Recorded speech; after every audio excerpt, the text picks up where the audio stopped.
Hey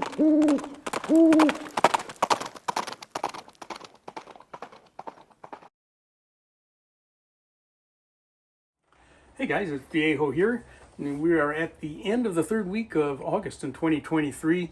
Got kind of a warmish, humid day here. We're right on the skirts of what's left of Hurricane Hillary. She's just going to deliver us a glancing blow. We're hoping for a little bit of rain. We got fire burning a little ways inland from me.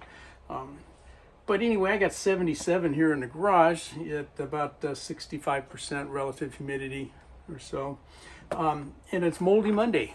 And I've got another 45 ACP mold for you, another one that I haven't cast before. I've had in the collection for a while. This is the RCBS 45-185-BB. Let's take a look. Hey, there you go. And those of you who have used RCBS molds, you know that the cardboard box is a little older, okay? I did get this bevel-based mold used at a very good price. That's kind of the only way I like to buy them, as you guys know. They're just expensive otherwise. Expensive anyway. We did get some cast up. We took them out to the range and shot them. They did pretty well. You know, some of these, we don't have good loading data. It's kind of by guess and by gosh to get out there and get some starting points established. And that's mostly what we're trying to do here with this series, guys. I'm not trying to develop a real accurate load necessarily the first day. We're not doing load development. I'm going out trying to establish a starting point. Look at the bullet, see if it's going to be a performer or not. You can usually tell, even if the charge isn't quite right, you can tell if it's going to be when it's going to work out or not. So that's all I'm doing here, okay? Getting us some starting points. So that's what we did. And if you're watching on YouTube, you don't want to see you want to see the casting part, you have to go over to my Rumble channel and you can see the whole unviolated version over there. This is my channel name there. If you go to rumble.com and type this in, you'll be able to find me there. All right, let's go look at the mold if you're on Rumble. Okay, here's one of the first two. I'm not seeing any issues on that. You guys see anything? I mean, that looks like a perfect bullet to me. How about this other one?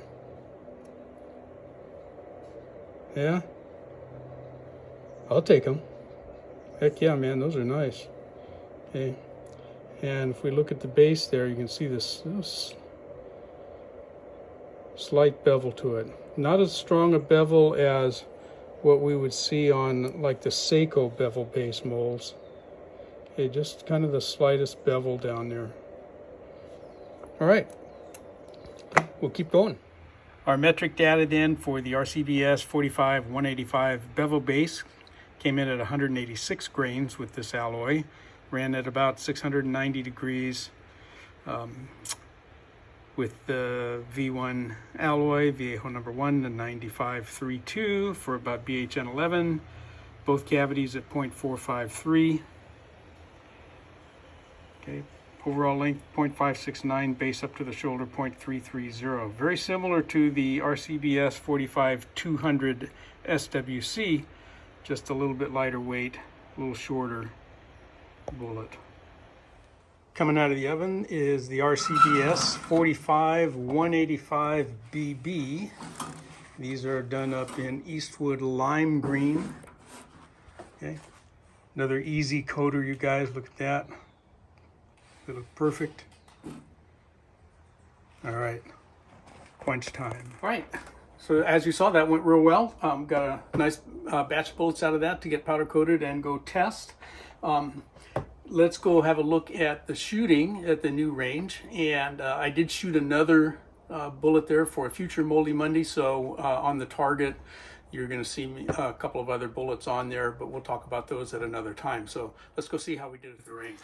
Okay, I somehow managed to only get one sequence recorded. I did shoot two different loads. First one is already shot, and you're looking at me shooting the second one. The first group was with 5.2 grains of N320, and the one that you're seeing right now is 5.6 grains of 231.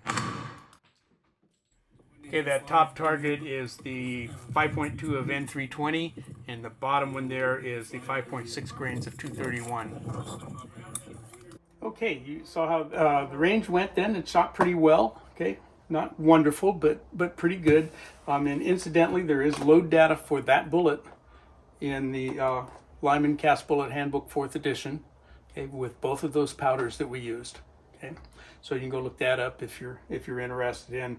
Those were not max loads, and they weren't right at the bottom either. They're in the middle there somewhere. So if you have the Cast Bullet book, you can go have a look and look those two charges up. All right.